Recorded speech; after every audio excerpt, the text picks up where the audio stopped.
Hello students.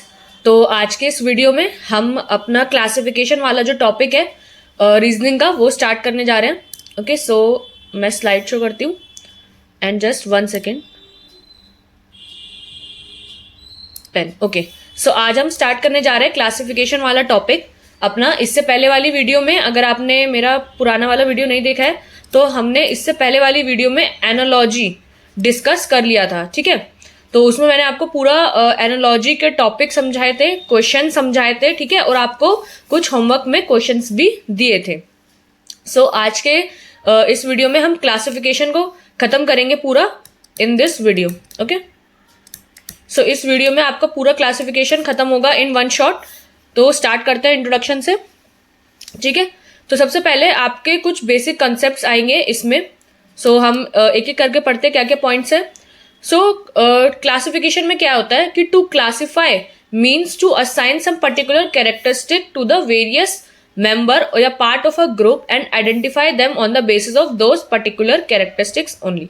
So classification में आप क्या पढ़ोगे ना कि आपको कुछ 4 ऑप्शंस दिए जाते हैं। फॉर एग्जांपल जैसे कि हर एमसीक्यू ऑप्शन में आपको 4 ऑप्शंस दिए जाते हैं।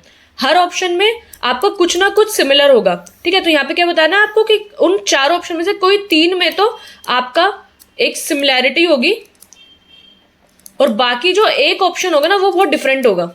तो आपको वही चीज इसमें भी देखनी होगी कि उनमें क्या कॉमन है। तो यहाँ पे क्या बोला गया है, तो क्लासिफिकेशन में क्या हम पढ़ेंगे, तो to classify means to assign कर देना, यानी कुछ पर्टिकुलर कैरेक्टरिस्टिक्स आप असाइन कर देते हो। असाइन मतलब आप कुछ ऐसा पर्टिकुलर चीज उनमें कॉमन ढूंढ लेते हो। To assign some particular characteristic to the various member या पार्ट ऑफ अ ग्रुप, यानी किसी ग्रुप में किसी ऑप्शन में आपका कुछ एक पर्टिकुलर कैरेक्टरिस्टिक जो है वो कॉमन हो जाती है और आप आइडेंटिफाई करते हो उनको उसी कैरेक्टरिस्टिक पे सिर्फ। ठीक है, तो and identify them on the basis of those particular characteristics only. तो यानी आप उसी जो कैरेक्टरिस्टिक आपने उसमें ढूंढी है उसी कॉमन कैरेक्टरिस्टिक से आप उसको आइडेंटिफाई करते हो और वही चीज उन तीनों को एक दूसरे से कॉमन बनाती है।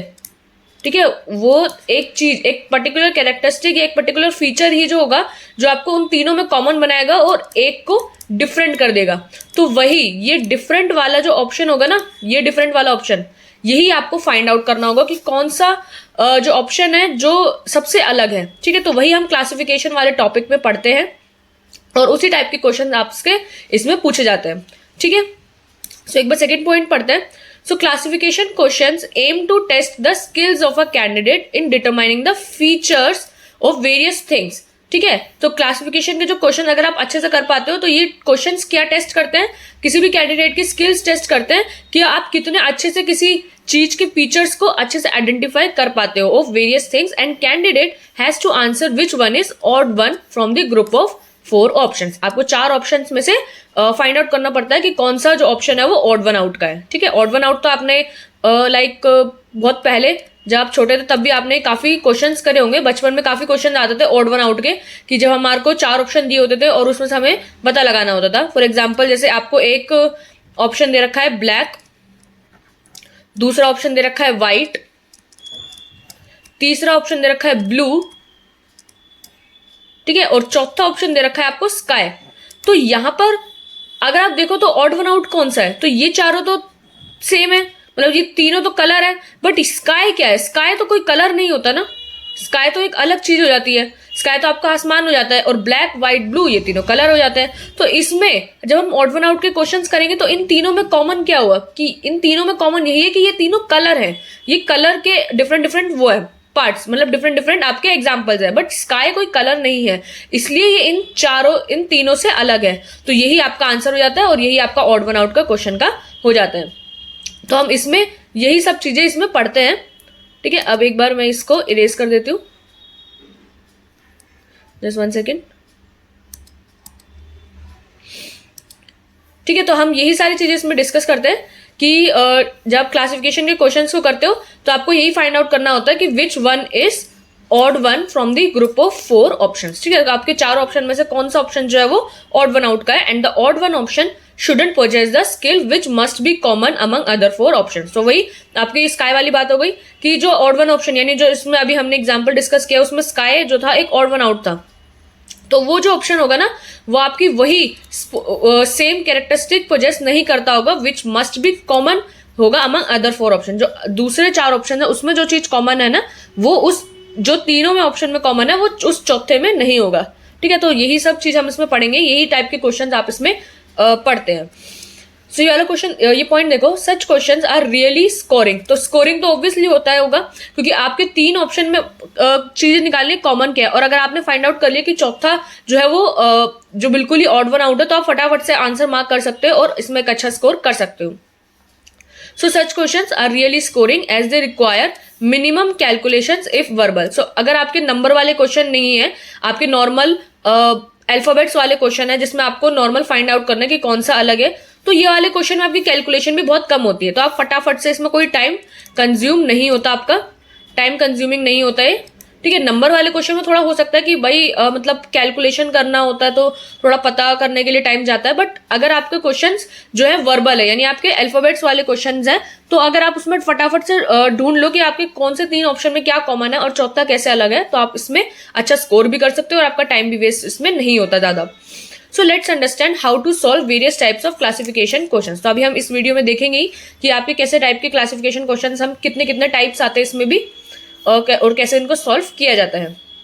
ओके, सो सेकंड क्या है, all we have to do is identify the common feature in the 3 option. तो आपको वही सबसे मेन टास्क क्या है आपका, यही मेन टास्क है आपका इसमें, जब आपका मेन टास्क होगा वो यही है आइडेंटिफाई करना the common feature in the 3 option. इन तीनों ऑप्शन में क्या कॉमन है उसको आइडेंटिफाई करना। जब आप ये चीज आइडेंटिफाई कर लोगे कि इन तीनों में ऑप्शन में कॉमन तो ये है, तो चौथे में वो चीज कॉमननेस नहीं है, तो वो आपका आंसर हो जाता है। So there can be various types of pattern, आपके काफी अलग अलग टाइप के पैटर्न इसमें आते हैं इस कैटेगरी में। So which can be found in classification question. तो आपके क्लासिफिकेशन क्वेश्चन में बहुत सारे टाइप्स भी आएंगे, जो मैं सारे टाइप्स आपको इस वीडियो में बताऊंगी। ठीक है, आपको मैं इसमें सारे टाइप्स, ठीक है, वो तो कराऊंगी ही, उसके सारे कॉन्सेप्ट्स भी हम डिस्कस करेंगे, कॉन्सेप्ट्स और कुछ एग्जाम्पल्स क्वेश्चन मैं भी कराऊंगी, और फिर बाद में आपको कुछ होमवर्क के लिए क्वेश्चंस भी दूंगी। ठीक है, सो नेक्स्ट स्लाइड पे जाते हैं। सो एक और पॉइंट है कॉन्सेप्ट का ही, क्या this common feature must be unique. Okay, हाँ, अब जो हम फीचर, जो भी आप फीचर लगाओगे, फॉर एग्जाम्पल मैं वही वाला जो एग्जाम्पल हमने लिया था अभी, वही वाला मैं एक बार यहाँ पे लिख लेती हूँ, फिर मैं आपको ये वाला पॉइंट समझाती हूँ। ठीक है, तो फर्स्ट पॉइंट हमने लिया था लाइक ब्लैक, सेकेंड हमने लिया था व्हाइट। ये तो बहुत ईजी एग्जाम्पल लिया मैंने ताकि अभी फिलहाल आपको समझ में आ जाए मैं क्या समझाना चाहती हूँ आपको। ठीक है, बाकी अभी आप जो हम क्वेश्चन करेंगे वो इजी भी होंगे, मीडियम लेवल के भी होंगे, थोड़े से हार्ड वाले, हार्ड तो नहीं मतलब मीडियम लेवल के ही होंगे। ओके, सो अब जैसे हमने यहाँ पे आइडेंटिफाई कर लिया कि ये तीनों तो क्या है, आपके कलर है।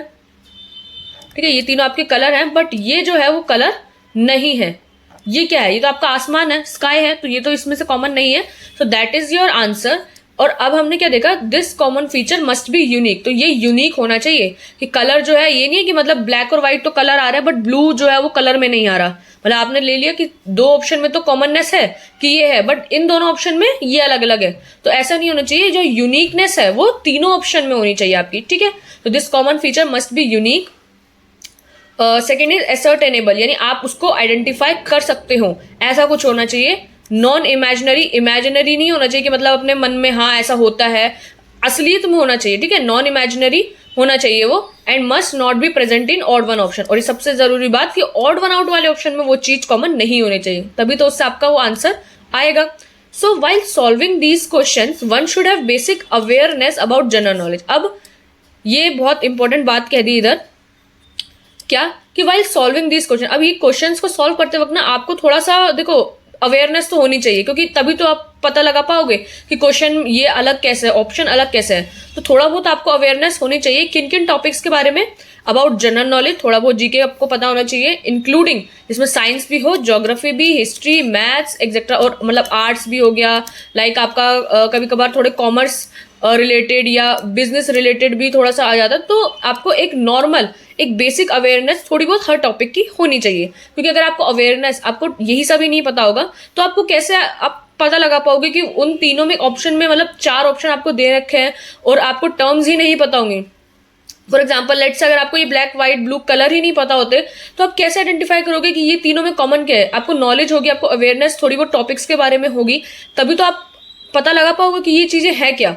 ओके, सो ये थोड़ा बहुत है, आपको अपना जीके थोड़ा बिल्ड करना चाहिए। वाइल इन क्वेश्चंस को सॉल्व करते रहोगे तो आपको थोड़ा बहुत आपकी नॉलेज भी इंप्रूव होती है। ठीक है, तो क्लासिफिकेशन के क्वेश्चंस आपकी थोड़ी बहुत नॉलेज हर टॉपिक से इंप्रूव करते हैं। लाइक ठीक है, साइंस, ज्योग्राफी, हिस्ट्री, मैथ्स, इसमें तो लिखा हुआ है। बाकी आप जिस जिस टाइप के क्वेश्चंस करते हो, जिस जिस तरीके के क्वेश्चंस करते हो, उससे आपका काफी ज्यादा अच्छा बिल्डअप होता है नॉलेज। ठीक है, सो अब हम यहाँ पे देखेंगे टाइप्स ऑफ क्वेश्चंस कि कितने टाइप्स के क्वेश्चंस आपके कॉम्पिटिटिव एग्जाम्स में किस किस तरीके के क्वेश्चंस पूछे जाते हैं। ओके, सो यहाँ पर हमारा टाइप नंबर 1, टाइप नंबर 1 क्या है, फाइंडिंग द ऑड वर्ड। ठीक है, सबसे पहला तो टाइप जो हमने मतलब अभी मैंने डिस्कस ही किया, ये वही वाले क्वेश्चन होंगे आपके ऑड वन आउट के। ठीक है, ये आपके ऑड वन आउट के ही क्वेश्चंस होंगे। So in such questions 4 meaningful words are given. Okay, वही आपको 4 मीनिंगफुल, देखा मीनिंगफुल वर्ड्स का मतलब क्या, आपको कोई भी रैंडम वर्ड नहीं दिया होगा जिसका कोई मतलब नहीं होता या कुछ भी उठा के दे दिया। ठीक है, चारों वर्ड्स ऐसे वर्ड्स होंगे जिनका कोई ना कोई मीनिंग होता होगा। ठीक है, 4 meaningful words are given. So these words can be found in dictionary. अगर मीनिंगफुल है तो डिक्शनरी में ऑब्वियसली फाउंड हो जाएंगे वो आपको। So apart from that these have similar feature. ठीक है, कुछ सिमिलर फीचर्स होंगे, based on that we are suppose to find the odd word. Simple वाले मतलब सिंपल भाषा में कहूं तो ये आपके नॉर्मल जो आप ऑड वन आउट करते हो, ये वही वाले क्वेश्चंस होते हैं। सबसे पहला टाइप तो आपका ऑड वन आउट क्वेश्चंस का ही होगा। इसमें इंपॉर्टेंट बात क्या थी कि चारों आपके मीनिंगफुल वर्ड्स होंगे, चारों कोई रैंडम ऐसे उठा के नहीं दिए जाएंगे, आपके मीनिंगफुल वर्ड्स होंगे चारों, और सब में कुछ ना कुछ सिमिलर फीचर होगा, बट ऑड वन वाले ऑप्शन में वो फीचर नहीं होगा। सो वही आपको फाइंड आउट करना है और वही आपका क्वेश्चन बनता है। सो अब देखो, अब ये वाला एग्जाम्पल, एक छोटा सा एग्जाम्पल देखो कि आपको यहाँ पे 4 ऑप्शन दिए हुए हैं, ट्रेचरी, डिसीट, फ्रॉड और मॉर्बिड। ठीक है, अब आपको यहाँ पर क्वेश्चन दे रखा है कि find the odd one out. आपको ऑड वन आउट जो ऑप्शन है वो आपको फाइंड आउट करना होगा। तो अब देखो, अब आपको इन चारों के मतलब, ये चारों जो है आपके मीनिंगफुल वर्ड्स है। ठीक है, ये चारों के चारों आपके मीनिंगफुल वर्ड्स है, इन चारों का कोई ना कोई मतलब होता है। बट अब आपको थोड़ी बहुत ग्रामर आनी चाहिए, थोड़ा बहुत वोकैबुलरी आपको पता होनी चाहिए कि इन वर्ड्स का मतलब क्या होता है। क्योंकि हो सकता है आपको 2 वर्ड के मतलब तो पता है, बट यहाँ पर 2 वर्ड के मतलब नहीं पता, तो आप तो यहाँ पे फंस जाओगे ना। तो अब आपको यहाँ दोनों का मतलब नहीं पता होगा तो आप तो 2 ऑप्शन में कंफ्यूज हो जाओगे कि इनका ऑप्शन मतलब इनमें आंसर क्या हो सकता है। सो आप वो पूरा क्वेश्चन ही अटेम्प्ट नहीं कर पाओगे। तो इस वजह से आपको थोड़ा बहुत अपना जो वोकैबुलरी भी बिल्ड करनी चाहिए और थोड़ा बहुत नॉलेज इस क्वेश्चन से आपको बिल्ड होगा। ओके, सो अब नाउ ये वाला क्वेश्चन जो हम कर रहे हैं कि उसमें क्या है, पहला ट्रेचरी, फिर डिसीट, फ्रॉड और मॉर्बिड। अब आपको अगर इनका मतलब पता तो ट्रेचरी, देखो फ्रॉड, देखो सबसे आसान से स्टार्ट करो। इन चारों में से आपका सबसे आसान वर्ड जो आपको पता है जिसका मतलब, वो कौन सा है। सो अगर मैं स्टार्ट करूं तो मेरे को फ्रॉड का मतलब तो पता है। फ्रॉड तो सबको ही पता है कि फ्रॉड क्या होता है, ठीक है, धोखा देना, विश्वासघात करना किसी के साथ। ठीक है, आप किसी को धोखा दे रहे हो, फ्रॉड कर रहे हो किसी के साथ। ठीक है, डिसीट का मतलब भी अगर आपको पता होगा कि डिसीट का मतलब होता है, डिसीट आपका डिसीव वर्ड से ही आया है। ठीक है, डिसीव का मतलब भी धोखा देना होता है, तो डिसीट का मतलब भी धोखा देना होता है। और ट्रेचरी की मैं बात करूं तो ट्रेचरी का मतलब भी आपका धोखा देना ही होता है। तो ये सारे जो है ना, इस फ्रॉड वर्ड के, ये जो वर्ड है आपका फ्रॉड, इसी के ही आपको ये दोनों सिनोनिम्स दे रखे हैं। ठीक है, ये भी सिनोनिम है और ये भी सिनोनिम है। आपका आपका ट्रेचरी जो है वो भी आपको, उसका मतलब भी सेम होता है जो फ्रॉड का मतलब होता है, और डिसीट का मतलब भी वही सेम होता है जो फ्रॉड का मतलब होता है। बट यहाँ पर मॉर्बिड का मतलब ये नहीं होता। अगर आपको मॉर्बिड वर्ड का मतलब पता होगा तो आपको पता है कि मॉर्बिड का मतलब होता है कि मतलब इंटरेस्ट दिखाना कुछ अनप्लीजेंट थिंग्स में। ठीक है, मॉर्बिड का मतलब आपका क्या होता है, मैं यहाँ पे लिख देती हूँ, मतलब हिंदी में बोलूँ तो अप्रिय वस्तुओं में आपका मतलब इंटरेस्ट दिखाना, ऐसी मतलब जिसमें कोई इंटरेस्ट नहीं दिखाता, ऐसी अजीब वस्तुओं में इंटरेस्ट दिखाना। ठीक है, तो मॉर्बिड का मतलब क्या होता है आपका, शोइंग इंटरेस्ट इन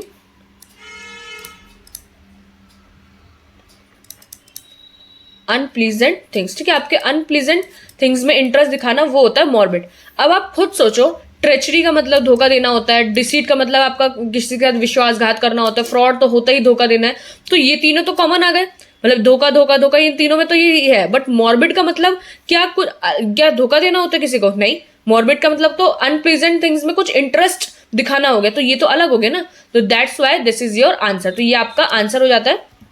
तो नेक्स्ट स्लाइड में देखोगे, देखो ट्रेचरी, यहाँ पे जो आंसर होगा वो मैंने यहाँ पे बोल्ड करा हुआ है। ठीक है, मैंने पिछली वीडियो में बताया था कि मैंने जितने भी आंसर्स होंगे वो आपके हाईलाइट कर रखे होंगे, बोल्ड कर रखे हैं यहाँ पे। ठीक है, बोल्ड लेटर्स जो आपके वो आंसर्स हैं। ओके, सो यहाँ पर ट्रेचरी, डिसीट, फ्रॉड और मॉर्बिड में आपका मॉर्बिड हाईलाइटेड है, यानी आपका आंसर मॉर्बिड है।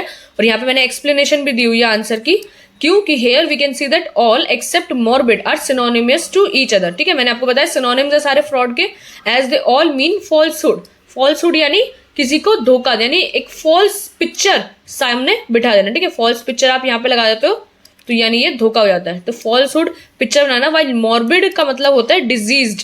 डिजीज्ड मतलब वही आपका, आप एक बार गूगल पे सर्च कर लेना तो आपको इसका मतलब पता चल जाएगा।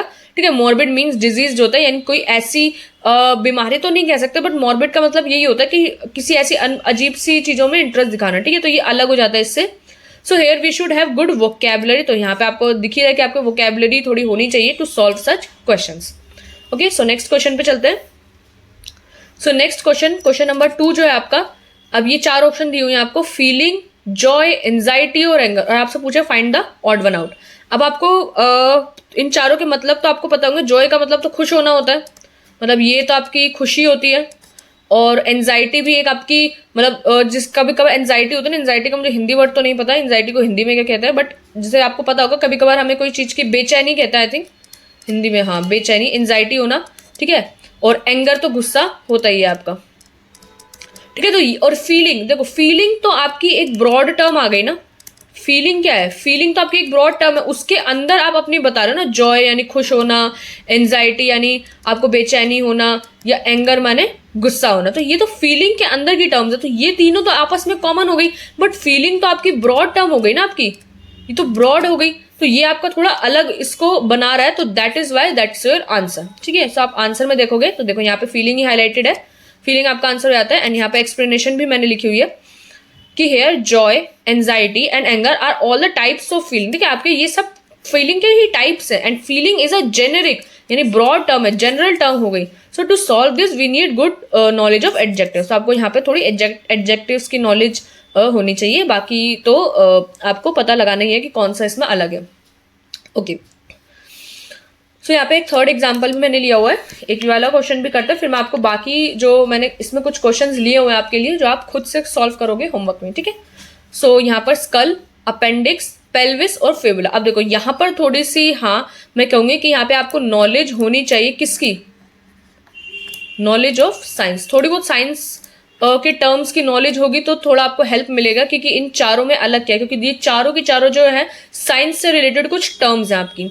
स्कल क्या होता है, अपेंडिक्स क्या होता है, पेल्विस क्या होता है, फिबुला क्या होता है, तो ये थोड़ा उन बच्चों को मतलब हेल्प नहीं कर पाएगा जिनको थोड़ा बहुत नहीं पता इन टर्म्स के बारे में, तो उनको थोड़ी बहुत दिक्कत होगी। ठीक है, तो हम अगर मैं आंसर पे देखूँ तो यहाँ पे अपेंडिक्स आपका आंसर आता है, और इसका आंसर की जो एक्सप्लेनेशन है वो क्या होगी, so here all except appendix are bones.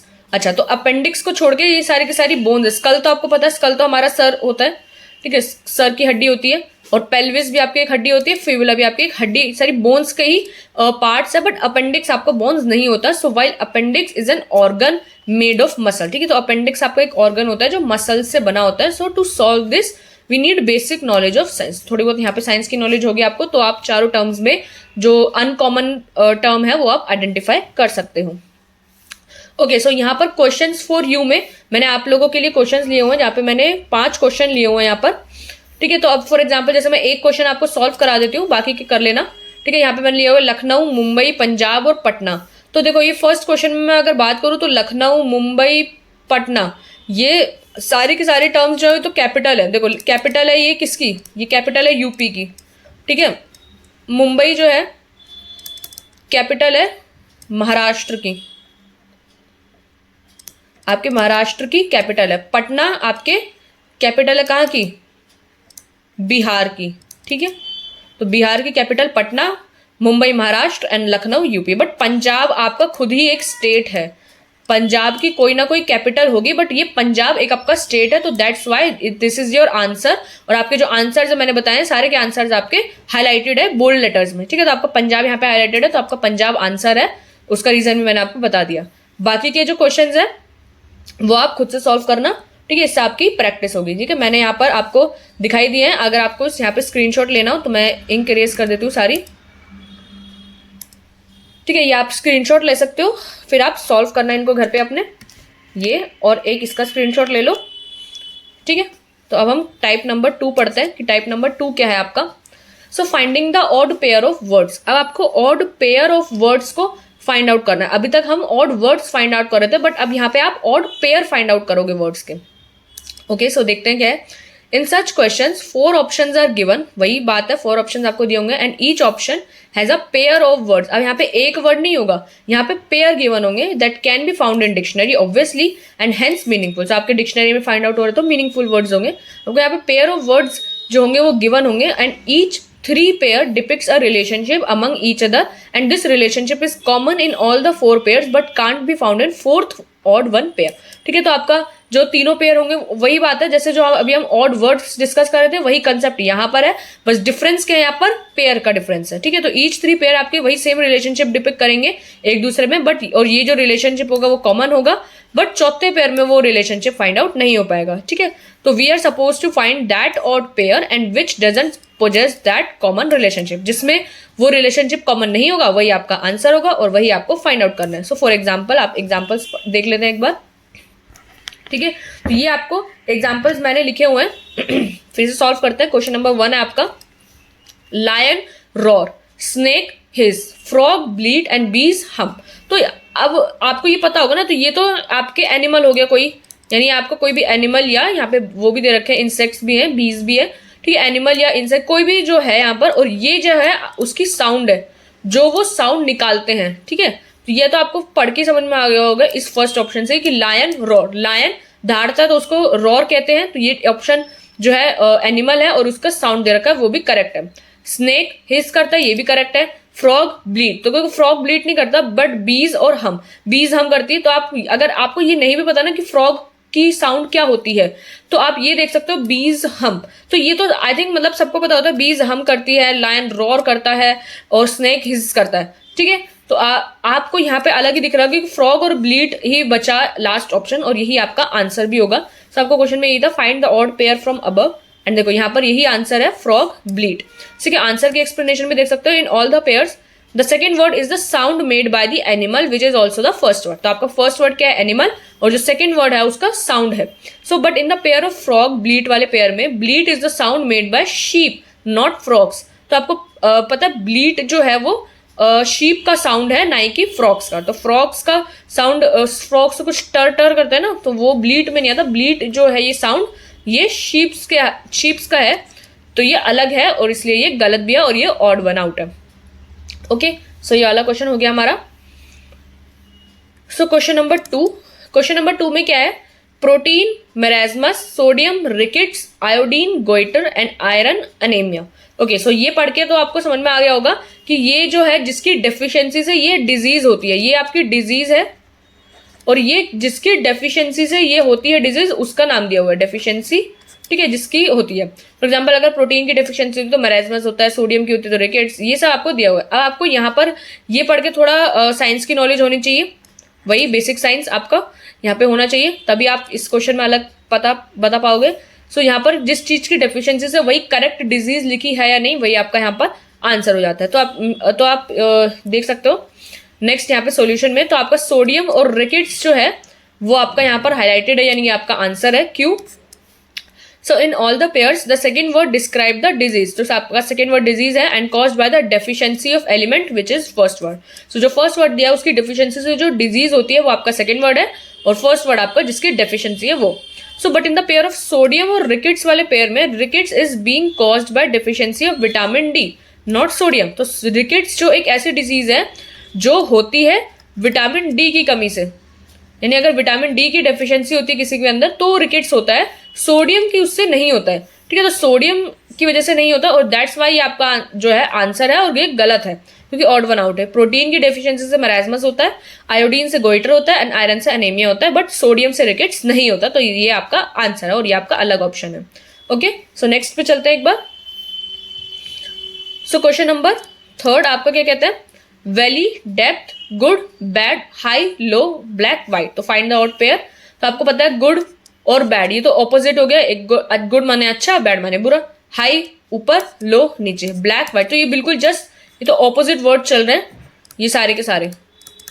ठीक है, ऑपोजिट वर्ड्स, बट वैली और डेप्थ ये ऑपोजिट नहीं है, ये आपको दिख गया होगा कि ये ऑपोजिट नहीं है, तो इसी वजह से यही आंसर होगा फाइंड द ऑड पेयर। तो देखो यही वाला आंसर है वैली डेप्थ। सो आंसर की एक्सप्लेनेशन दी हुई है, here all the pairs contain the words which are antonyms. तो एंटोनिम्स आपको पता है ऑपोजिट वर्ड्स होते हैं, that is they mean opposite of each other, but valley and depth are synonym to each other. तो वैली और depth आपका synonymous terms है, तो ये इसलिए आपका आंसर है। ओके, सो अब ये लास्ट जो क्वेश्चन है वो आप लोगों के लिए, ये आपको होमवर्क करने होंगे, होमवर्क के आपके क्वेश्चन है, ठीक है। ये आप स्क्रीनशॉट ले लो इसका, ठीक है, ले लिया। और अब सेकंड इसका भी स्क्रीनशॉट ले लो। ओके, सो अब हमारा टाइप नंबर 3, टाइप नंबर 3 क्या है, फाइंडिंग द ऑड नंबर। अब आपको, अभी तक आप वर्ड्स पे बात कर रहे थे, अब आपके नंबर्स भी इसमें शामिल होते हैं। सो वर्ड्स में क्या है, in such questions 4 numbers are given. Okay, 4 numbers आपको गिवन होंगे and each of the 3 numbers have common features like they are prime numbers. अच्छा, आपके मतलब जैसे अभी फिलहाल ऑड वन आउट में आपके वर्ड्स आ रहे थे, इसमें अलग क्या है, बस आपके नंबर आएंगे इसमें, बाकी सब सेम है। 4 नंबर्स आप गिवन होंगे, आपको 3 जो नंबर्स होंगे उनमें कुछ कॉमन फीचर्स होगा, जैसे फॉर एग्जाम्पल तीनों प्राइम नंबर हो गए, या कोई तीनों ऑड नंबर्स है, इवन नंबर्स है, या तीनों कोई 7 से डिविजिबल हो रहे हैं, 4 से डिविजिबल हो रहे हैं। So while the 4th number isn't so fourth number ऐसा नहीं होगा। So we have to identify that odd number which doesn't have the feature the other 4 number shape, ठीक है। तो शेयर होगा यहाँ पे, शेव नहीं, ठीक है। तो जो 3 ऑप्शन होंगे उनमें कुछ कॉमन होगा, बाकी चौथे ऑप्शन में वो चीज कॉमन नहीं होगी, तो आपको यहाँ पर वही आइडेंटिफाई करना है, ठीक है। और उनमें क्या कॉमन कैरेक्टरिस्टिक हो सकती है, फॉर एग्जांपल या तो प्राइम नंबर हो गई, ऑड है, इवन है, या कुछ किसी से डिविजिबल है, किसी पर्टिकुलर नंबर से डिविजिबल है, 7 से, 4 से, 5 से, ठीक है। तो वही सब आपको यहाँ पर फाइंड करना होगा। सो यहाँ पे एग्जाम्पल्स में क्वेश्चन नंबर 1 आपका क्या है, यहाँ पे ए, जैसे फॉर एग्जांपल 145, 197, 257 और 399। अब यहाँ पे आपको रिक्वायरमेंट होगी कैलकुलेशंस की, ठीक है। यहाँ पर आपको कैलकुलेशंस ऑब्वियसली करना पड़ेगा थोड़ा बहुत, अगर आपको देखकर नहीं बता पाते हो। फॉर एग्जांपल अब जैसे प्राइम नंबर अगर मैं सोचूं तो ये तो प्राइम नंबर नहीं है, एंड ये आपका 9, 10, 17 और ये आई थिंक आपके ये प्राइम नंबर नहीं है, ठीक है। तो इसमें अगर मैं देखूं तो देखो इसका आंसर क्या दिया हुआ है, इसमें जो हाईलाइटेड ऑप्शन है रेड वाला है। तो मैंने आपको बताया जो ऑप्शंस जो आपके आंसर्स हैं वो आपके हाईलाइटेड हैं, तो यहाँ पे मैंने रेड से हाईलाइट कर रखा है, ठीक है। तो हाईलाइटेड वर्ड्स जो है यहाँ पर वो आपके आंसर हो जाते हैं, ठीक है। आंसर में क्या है, here all the numbers except 399 are of the form square plus 1, ठीक है। तो यानी ये सारे के सारे जो नंबर्स है वो कोई एक किसी जो स्क्वायर है उसमें एक प्लस करके वो सारे नंबर दिए हुए हैं। ओके, तो 144 होता है आपका स्क्वायर, 12 का स्क्वायर 144 होता है, तो उसमें 144 प्लस 1 करेंगे तो आपका 145 आ जाता है। इसमें 196, 14 का स्क्वायर होता है 196, और आपका इसमें एक प्लस 1 करेंगे तो 197 यहाँ पर आ जाता है। 256 आपका एक स्क्वायर होता है, ये 16 का होता है, आई थिंक 16 का स्क्वायर 256 होता है, उसमें एक ऐड कर दो तो 257 आता है। बट 399 का अगर हम करें 398, तो 398 किसी का स्क्वायर नहीं होता है। So here all the numbers except 399 are of the form square plus 1, like 257 जो है 162 ये 16 का स्क्वायर है, मैंने नीचे लिख दिया इसके साथ, ठीक है। तो ये 16 का स्क्वायर है, यहाँ पर 2 जो इसके साथ नहीं है वो ऊपर है प्लस 1, बट 399 जो है 398 प्लस 1 होता है, और 398 किसी का भी नंबर का स्क्वायर नहीं होता है। ओके, तो यहाँ पर that's why this is the answer, and यहाँ पे आपको थोड़ी बहुत कैलकुलेशंस की जरूरत पड़ेगी। सो क्वेश्चन नंबर 2, अब देखो क्वेश्चन नंबर 2 क्या कह रहा है, आपका यही 4 ऑप्शन आपको गिवन होंगे, अब आपको यहीं पे फाइंड करना है कि इसमें अलग क्या है।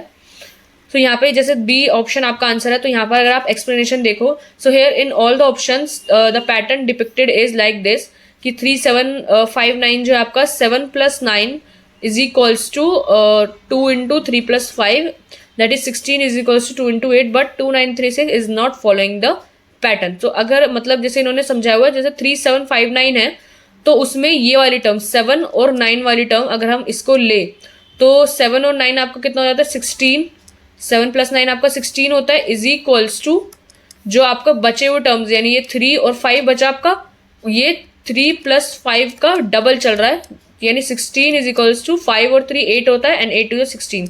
तो ये ऐसे कुछ कॉमन नेस है इनमें, बट 2936 ये वाला पैटर्न फॉलो नहीं करता है। तो अगर आप जैसे 3759 का हो गया, मैं अगर 6927 का लूँ तो यहाँ पे ये जो 9 और 7 आएगा उसको अगर हम मैं फिर से 6927 है, तो 9 और 7 में अगर आप लोगे तो भी 16 आएगा, और जो बची हुई टर्म्स है 6 + 2 उनका डबल होना चाहिए, तो 6 + 2 8 होता है। तो देखो ये भी सेम आ रहा है आपका। और 4 8 3 6 को अगर मैं लूँ तो 4 8 3 6 आपका अगर 8 और 6 लें तो 8 14 और यहाँ पे डबल होना चाहिए 4 + 3 का, तो 4 + 3 आपका 7 होता है।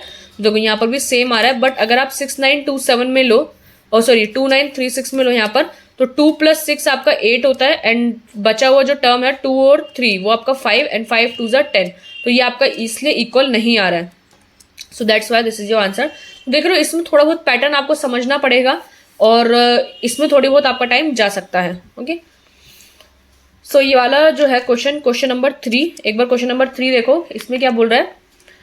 5 6 9 8 4 3 2 1, यहाँ पे भी आपको कुछ नंबर्स दे रखे हैं और आपको यहाँ पे फाइंड करना है कि क्या आंसर है। यहाँ पे D is your answer. And explanation में अगर हम देखें, so here 4 2 3 2 is the only number where digits have been repeated while, ये रिपीटेड में स्पेस है, repeated while all other options have 3 different unique digits. अच्छा, तो यहाँ पर क्या ले रखा है इन्होंने, 5 6 9 8 सारे यूनिक नंबर्स है, 4 3 2 1 यूनिक है, 7 9 6 3 यूनिक है, बट 4 2 3 2 एक ऐसा नंबर है यहाँ पे 2 रिपीट हो रहा है। ठीक है, तो that's why this is your answer. Okay, so ये वाला समझ में आ गया होगा। और ये आपके कुछ क्वेश्चंस है होमवर्क में। ठीक है, ये आपको करने हैं, आप इसका स्क्रीनशॉट ले सकते हो। ठीक है, सारे के सारे जो आंसर्स है वो हाईलाइटेड है रेड कलर से। ओके, ताकि आपको कोई भी दिक्कत ना हो। ठीक है, तो ले लिया। अब आप टाइप नंबर 4 पढ़ोगे कि आपका टाइप 4 क्या होता है। ठीक है, अब finding the odd pair of numbers. तो देखो वही है जो आपका सबसे पहले, जैसे कि हमने पढ़ा ऑड वर्ड आपको निकालना होगा। और फिर उसके बाद हमने पढ़ा ऑड पेयर, वो भी वर्ड्स का ही। ठीक है, अब आपका फिर हमने थर्ड देखा कि ये ना वर्ड में नहीं, नंबर्स में भी आपके क्वेश्चन आते हैं।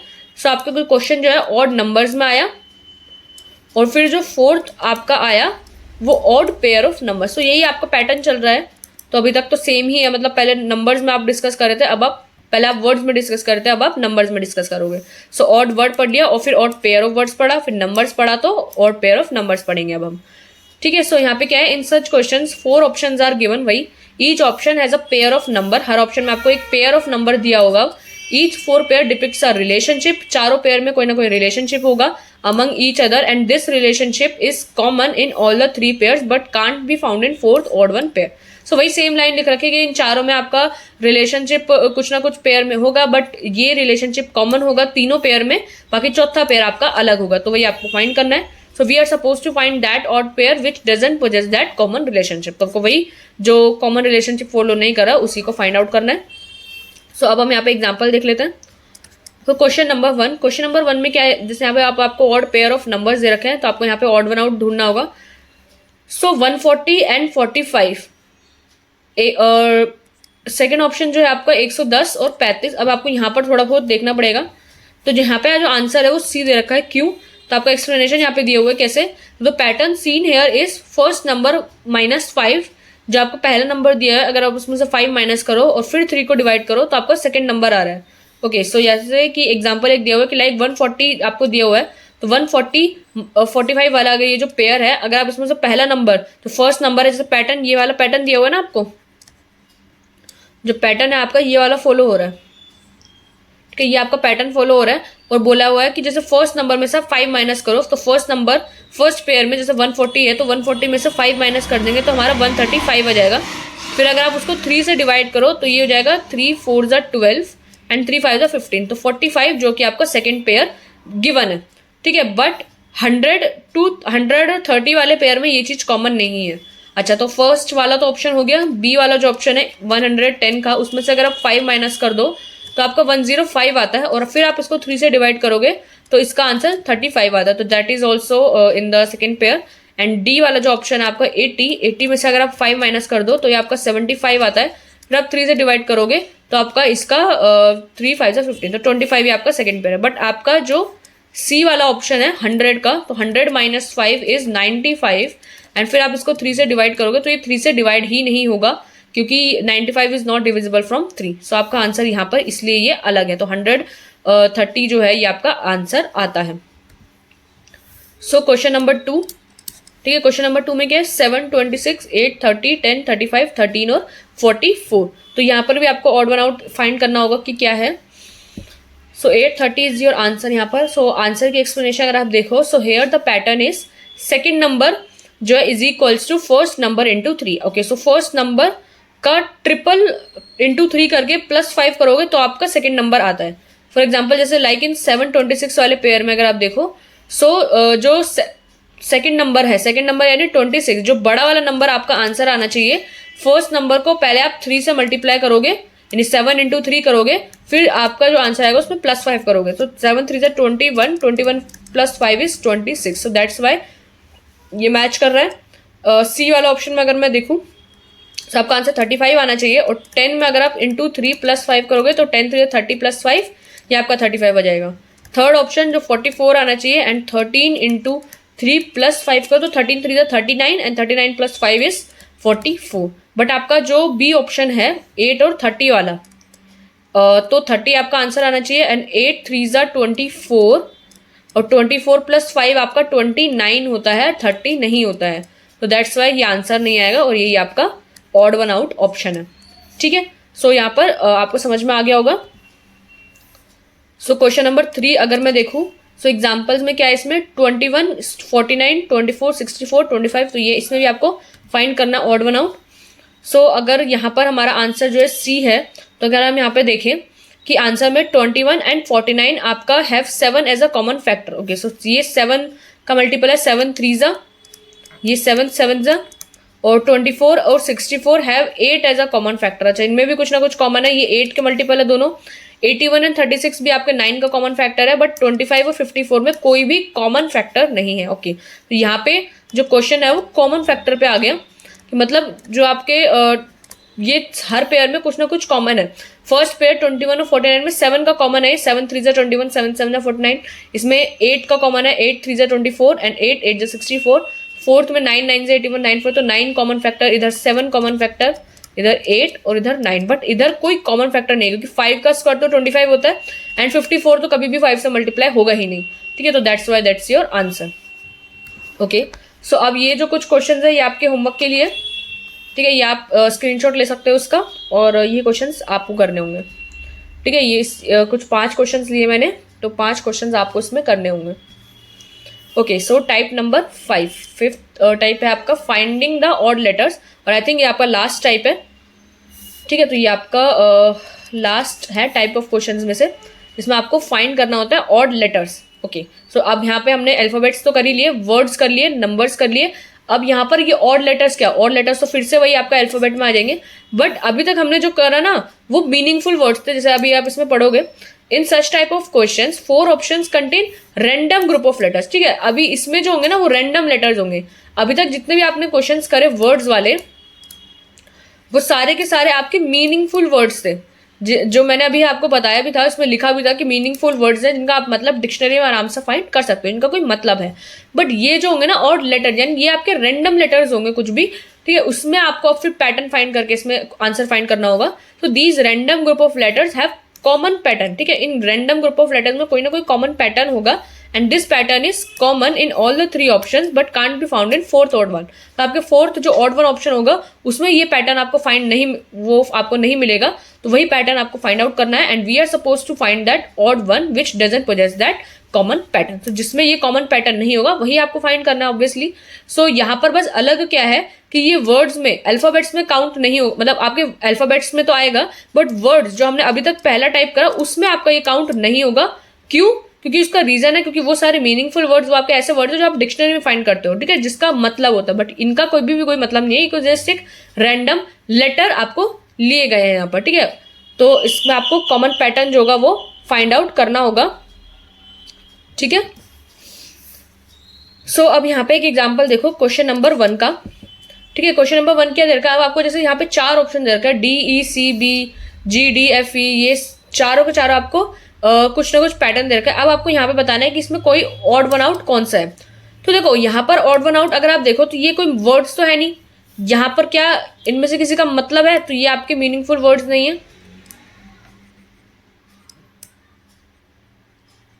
ठीक है, ये आपकी कोई भी मीनिंगफुल वर्ड्स नहीं है, इनको आप डिक्शनरी में फाइंड आउट नहीं कर पाओगे क्योंकि इनको कोई मतलब ही नहीं है, तो डिक्शनरी में कहाँ से मिलेंगे। ठीक है, तो ये जैसे आपके रैंडम लेटर थे, बट इन चारों लेटर्स में कुछ ना कुछ आपका कॉमन है, कुछ ना कुछ पैटर्न जो है ना वो कॉमन है, तो वही आपको जो कॉमन पैटर्न है वही आपको फाइंड आउट करना है। ठीक है, कॉमन पैटर्न जो है उसी को ही आपको फाइंड आउट करना है कि क्या है। तो अगर आप देखो यहाँ पर DECB, तो मतलब ये तो थोड़ा मुझे भी साफ साफ दिख रहा है कि आपका जैसे ए होता है, ए नहीं है इसमें, BCDE, ये आपका चारों के चारों कॉन्जिक्यूटिव लेटर्स है। जब आप ABCD करते हो तो ए नहीं है इसमें, BCDE। ठीक है, तो ये चारों के चारों कॉन्जिक्यूटिव्स हैं। ठीक है, आपके कॉन्जिक्यूटिव लेटर्स हैं आपके। और यहाँ पर भी अगर मैं देखूँ तो EFD, देखो DEFG, ये भी सारे के सारे लेटर्स इसमें प्रेजेंट है। HIJK, इसमें भी सारे के सारे प्रेजेंट है। GHFJ, तो इसमें कॉन्जिक्यूटिव नहीं है, क्योंकि आप अगर आप पढ़ते हो तो EF है, EFGHI, आई नहीं है इसमें, आई की जगह J दे रखा है, तो ये कॉन्जिक्यूटिव्स में नहीं आया, तो that's why this is odd one out. तो देखो एक बार आंसर देख लेते हैं, तो देखो यही वाला आंसर है आपका JFHG। सो आंसर क्या है इसमें, all except JFHG contain consecutive alphabets in random order. देखो वही बात बोली हुई है, यहाँ पे ये चारों के चारों कॉन्जिक्यूटिव्स, तीनों के तीनों कॉन्जिक्यूटिव्स हैं, बट ये आपका कॉन्जिक्यूटिव नहीं है, तो that's why this is the odd one option and this is your answer. Okay, so ये वाला क्लियर हो गया होगा। सो आपका जो क्वेश्चन नंबर 2 में है एग्जाम्पल, ये ACZXBDYW, और अब आपको ये सारे दे रखे हैं चार ऑप्शन, आपको यहाँ पर odd one out find out करना होगा। सो इसमें आपको थोड़ा बहुत देखना पड़ेगा कि इसमें क्या आंसर है। तो इसमें जो आंसर है देखो, आपका आंसर डी वाला है, यानी आपका जो इसमें ये वाला है ये आपका आंसर है, CEUS। सो क्या एक्सप्लेनेशन दी हुई है, in all the group except CEUS, तो इस वाले ग्रुप में first and third letters occupy the same position from the beginning and end of the alphabetical series respectively. Okay, so यहाँ पे जो फर्स्ट एंड थर्ड लेटर है, यानी first और आपका थर्ड लेटर, ये जो है आपके सेम पोजीशन ऑक्यूपाई करता है from the beginning and and. अच्छा, एक स्टार्टिंग से और एक अगर हम पीछे से स्टार्ट करें तो वहां से, ठीक है, इनकी पोजीशन सेम है। फॉर एग्जाम्पल ए जो है आपका फर्स्ट लेटर आता है आगे से, और जेड आपका फर्स्ट लेटर होता है पीछे से। ठीक है, यहाँ पर भी बी और वाई, तो यहाँ पे बी जो होता है आपका सेकंड लेटर होता है आगे से, और वाई पीछे से अगर आप बात करूँ तो सेकंड लेटर होता है, क्योंकि सबसे पहले जेड, सबसे लास्ट में जेड, फिर उससे सेकंड लास्ट में वाई, इसलिए ये कॉमन है। ई आपका 5 होता है और वी भी आपका लास्ट से स्टार्ट करें तो 5 होता है, बट यहाँ पर सी जो है वो थर्ड होता है और यू आपका थर्ड होता नहीं है। ठीक है, यू नहीं होता, थर्ड में क्या होता है, एक्स होता है ना, एक्स वाई जेड, तो लास्ट में तो एक्स आता है, तो इस वजह से ये ऑप्शन गलत है। ओके, सो इसका आंसर समझ में आ गया आपको। सो अब ये क्वेश्चंस आपके लिए हैं, ठीक है, ये आपके होमवर्क क्वेश्चंस है, आपको इसमें फाइंड आउट करना है कि इसमें क्या पैटर्न फॉलो हो रहा है। मैंने आंसर्स आपके बताई रखे हैं, हाईलाइट कर रखे हैं। ओके, सो ये ठीक है, तो ये आप पहले स्क्रीनशॉट ले लो, इसके स्क्रीनशॉट ले लो, ठीक है, फिर एक बार इसका ले लो स्क्रीनशॉट। ओके ओके, सो अब यहाँ पे क्या चीज़ इंपॉर्टेंट है, देखो आपके टाइप्स तो सारे खत्म हो गए, ठीक है, ये सारे टाइप्स आपके खत्म हो गए। अब एक बार मैं रिवाइज अगर कराऊं तो अभी तक हमने क्या पढ़े थे, मैं यहीं पे ही करा देती हूँ। ठीक है, ये तो आपने स्क्रीनशॉट ले ही लिया होगा इसका। मैं एक बार यहाँ पर आपको कुछ इम्पोर्टेंट या फिर एक बार आपको कंक्लूजन बता देती हूँ। कंक्लूजन की मतलब आपने इतने टाइम से अभी तक जो पढ़ा उसमें क्या भी बात हमने इसमें ध्यान में रखनी है। ठीक है, तो सबसे पहले क्लासिफिकेशन जो हमने अभी तक पढ़ा, क्लासिफिकेशन क्या होता है, हमेशा आपके 3 ऑप्शन में कुछ ना कुछ कॉमन होगा, commonness between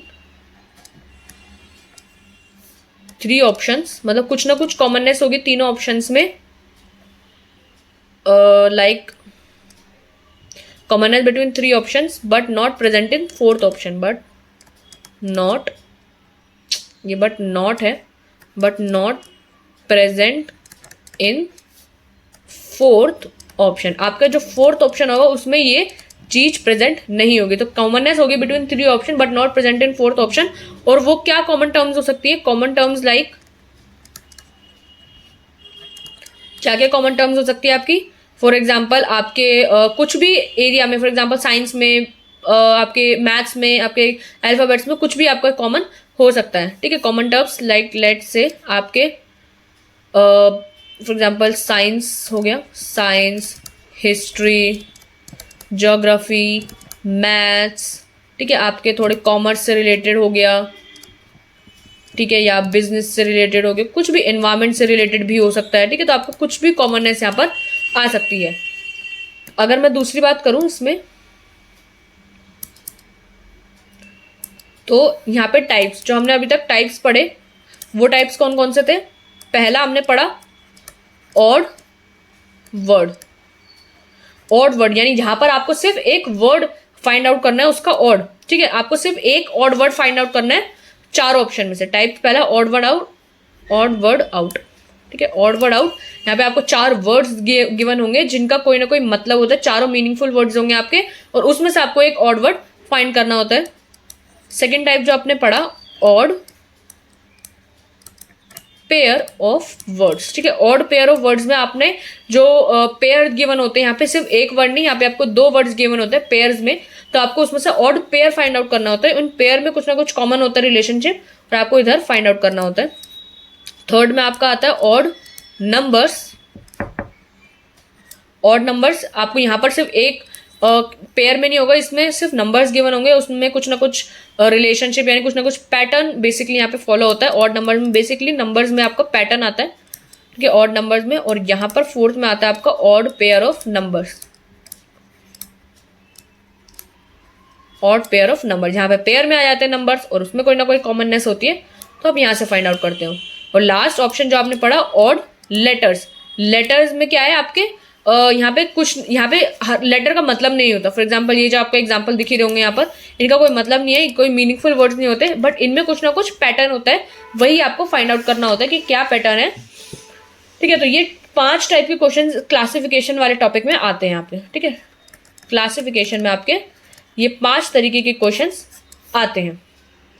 okay, so I hope ये पांचों के पांचों टाइप मैंने आपको काफ़ी डिटेल में काफ़ी अच्छे से समझाए हैं, आपको क्लियर हो गए होंगे। सो मैं अब ये इरेज कर देती हूँ।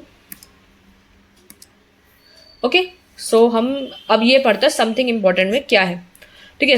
आपका कॉन्सेप्ट खत्म हो गया है यहीं पर ही, जब यहाँ पर आपका सारा कॉन्सेप्ट खत्म हो गया कि आपके सारे टाइप्स पढ़ लिए, क्लासिफिकेशन का कॉन्सेप्ट पढ़ लिए, एग्जाम्पल पढ़ लिए, और मैंने कुछ आपको होमवर्क के क्वेश्चन से दिए। अब आपके यहाँ पे कुछ अलग बात मैंने लिखी हुई है, एक बार वो पढ़ते हैं। स्टेप 1 में क्या है कि gather all the questions you can opt, क्योंकि देखो अब ये जो मेथड है ना, आपने एक चीज देखी कि है ना, यहाँ पर वर्ड्स में तो चलो ठीक है, वर्ड्स में तो आप आइडेंटिफाई कर लोगे कि लाइक क्या उसमें लेटर है, थोड़ी बहुत नॉलेज आपको होनी चाहिए, लेकिन नंबर्स में थोड़ा टाइम लगता है, थोड़ा बहुत कैलकुलेशंस में, नंबर्स के केस में आपका कैलकुलेशंस में थोड़ा सा टाइम लगता है। तो आप सोचोगे कैसे आप ये सब चीज़ों को ओवरकम कर सकते हो, मतलब ये क्वेश्चन कैसे आप अच्छे से कर सकते हो। तो ये कुछ चीज़ें मैंने लिखी हुई है।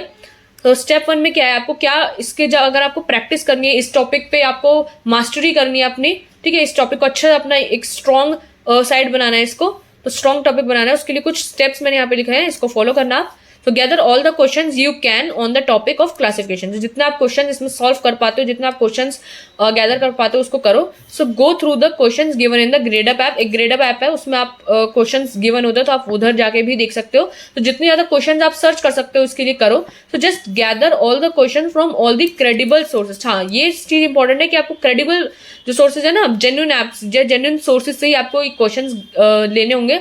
Mind it credible, because many sites हो गई, बुक्स हो गई, give wrong answer to this question and that can hamper your logical thinking. So obviously अगर आप कोई क्रेडिबल सोर्स से नहीं करते, कोई ऐसे मतलब कोई जेन्युइन ऑथेंटिक जगह से आप नहीं लेते, तो कभी कभार क्या होता है, क्वेश्चंस का आंसर गिवन जो होता है वो गलत होता है, या आपको कोई जो लॉजिक दे रखा है वो आपको समझना है, या कुछ भी आंसर गलत हो सकता है। तो इससे क्या होगा ना, आपकी लॉजिकल थिंकिंग जो है वो खराब होगी, ठीक है। इसलिए आपको क्रेडिबल सोर्सेज जो है, फॉर एग्जांपल यहाँ पे ग्रेडअप ऐप का मैंने एग्जांपल लिखा हुआ, आप यहाँ से क्वेश्चन ले सकते हो, या ठीक है। तो आप जितने भी क्लासिफिकेशन पे क्वेश्चन गैदर कर सकते हो करो, ठीक है। स्टेप 2 को क्या होगा, after having selected bulk of question, आपने हर कैटेगरी, देखो कैटेगरी भी थोड़ी देखना कि ये नहीं है कि आप एक ही कैटेगरी के क्वेश्चन ले रहे हो, आपके हर कैटेगरी के क्वेश्चन होने चाहिए, लाइक साइंस के, हिस्ट्री के, ज्योग्राफी के, लिख लो साइंस, हिस्ट्री, ज्योग्राफी, इकोनॉमिक्स, ठीक है, आपके जो भी और अलग अलग टॉपिक्स आते हैं, जो टॉपिक्स आपके हैं उन टॉपिक्स पे आपको सारे पे काफ़ी सारे क्वेश्चंस आपको लेने होंगे।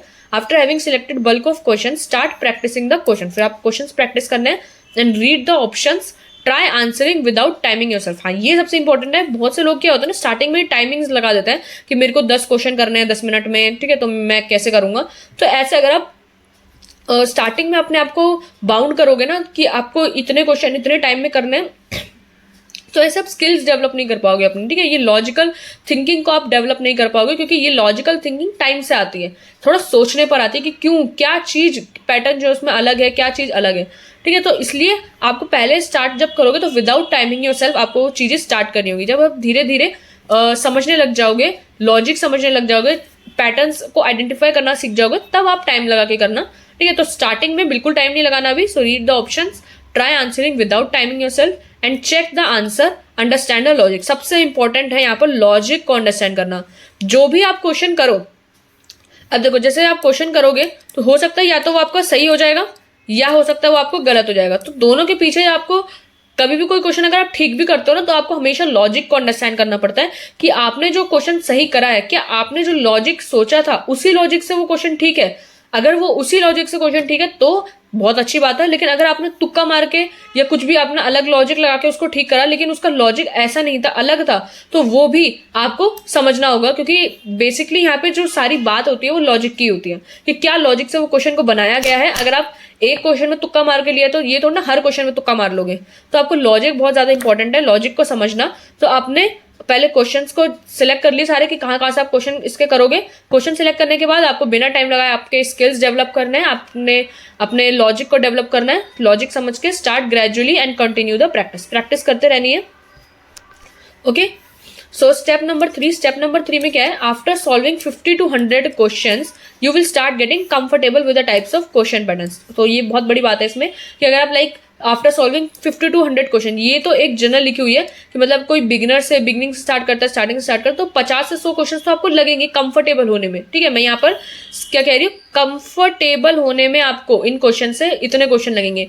आपको सोचो मास्टरी करने में, यानी आपको अगर ये अपना टॉपिक स्ट्रॉन्ग बनाना है, एक अपना एक स्ट्रॉन्ग पॉइंट बनाना है, तो थोड़े ज्यादा क्वेश्चंस भी लग सकते हैं। और ये 50 to 100 क्वेश्चंस भी आपके वेरी करते हैं, ठीक है। क्यों, अगर आप एक अच्छे बच्चे का अच्छे स्टूडेंट हो या अच्छी नॉलेज रखते हो, पैटर्न अच्छे से फाइंड आउट कर पाते हो, लॉजिक अच्छे से डेवलप करते हो, तो हो सकता है आपका 50 क्वेश्चन में भी हो जाए। बट 50 तो बहुत कम अमाउंट हो जाता है, 50 नहीं तो बट 100 क्वेश्चन तो लग ही सकते हैं, 100 से कम भी लग सकता है या किसी किसी को 100 से भी ज्यादा लग सकता है कंफर्टेबल होने में। सो नो मैटर, आप क्वेश्चंस लो, क्वेश्चंस कलेक्ट कर लो अपने, मतलब जहां जहां से आप, मैंने बताया क्रेडिबल सोर्सेज से ही आपको अपने क्वेश्चंस लेने होंगे और अच्छी जगह से लो और क्वेश्चन सॉल्व करो। जस्ट स्टार्ट सॉल्विंग, ठीक है, स्टार्ट करो सॉल्व करना।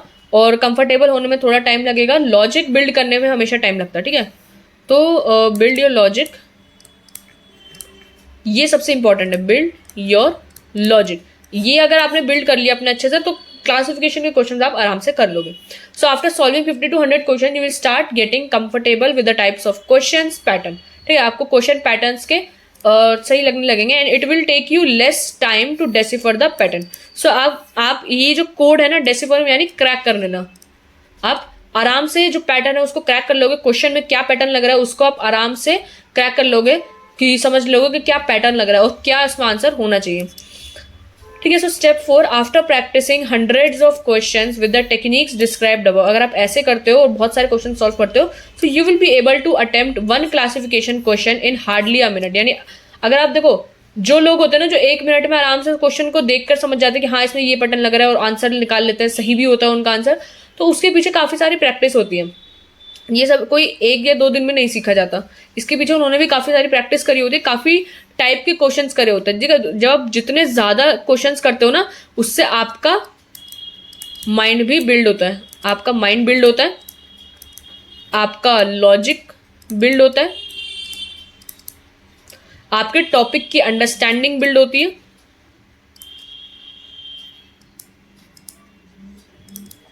ठीक है। टॉपिक की अंडरस्टैंडिंग कह लो, अवेयरनेस कह लो, वो सब बिल्ड होता है। तो ये बहुत इंपॉर्टेंट है, टाइम लेकर करना।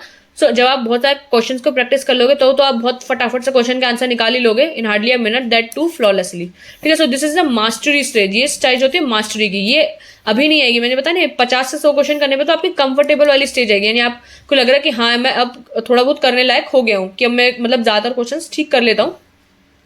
सो मास्टरी स्टेज होती है कि यानी जो आप सोचते हो ना कि यही आंसर हो, यही आंसर निकलता है, ठीक है, वो होती है स्टेज मास्टरी की। So where you can solve any difficulties of statement assumption question, किसी भी टाइप के आप क्वेश्चन इसमें सॉल्व कर पाते हो. डिफिकल्टी स्टेटमेंट एजम्पशन क्वेश्चन हो गया and classification becomes scoring section for you. तो क्लासिफिकेशन का सेक्शन फिर आपके लिए बहुत स्कोरिंग हो जाता है. ठीक है, इसमें नंबर्स वाले जो क्वेश्चंस होते हैं, बेसिकली जो नंबर्स वाले क्वेश्चन होता है उसी में थोड़ा टाइम लगता है कैलकुलेशन में. बाकी जो आपके अल्फाबेट्स वाले हैं, जो वर्ड्स वाले क्वेश्चन है, उसमें टाइम तो नहीं लगता बट उसमें नॉलेज लगती है कि भाई आपको अवेयरनेस हो, थोड़ा बहुत पता हो कि इन वर्ड्स का जो है मतलब क्या है और क्यों ये एक दूसरे से कॉमन है. ठीक है, वो अगर आपको पता हो तो फिर तो आप फटाफट से निकाल ही सकते हो. ओके, सो यहाँ पे तो इतना ही था और दी एंड. ठीक है, तो यहाँ पर हमारा टॉपिक खत्म होता है क्लासिफिकेशन का. ठीक है, यहाँ पे हमने क्लासिफिकेशन पूरा एंड कर लिया है. अभी तक हमने इससे पहले वाली वीडियो में एनालॉजी भी डिस्कस कर लिया था, तो अगर आपने वो वीडियो नहीं देखा तो वो देख लो पहले, अगर आप एनालॉजी पढ़ना चाहते हो मेरे से. सो एनालॉजी पढ़ लिया है हमने अभी तक, क्लासिफिकेशन पढ़ लिया है. नेक्स्ट जो अब वीडियो आएगी उसमें हम नंबर सीरीज करेंगे.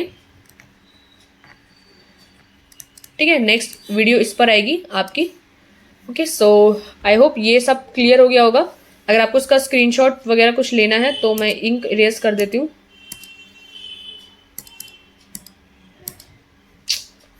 तो ना ये जस्ट 1 सेकेंड. ठीक है, अगर आपको स्क्रीनशॉट लेना है तो आप ले सकते हो इसका. ठीक है, तो बाकी तो हमने डिस्कस कर ही लिया है यहाँ पे, तो मैं अब एंड कर रही हूँ क्लास को.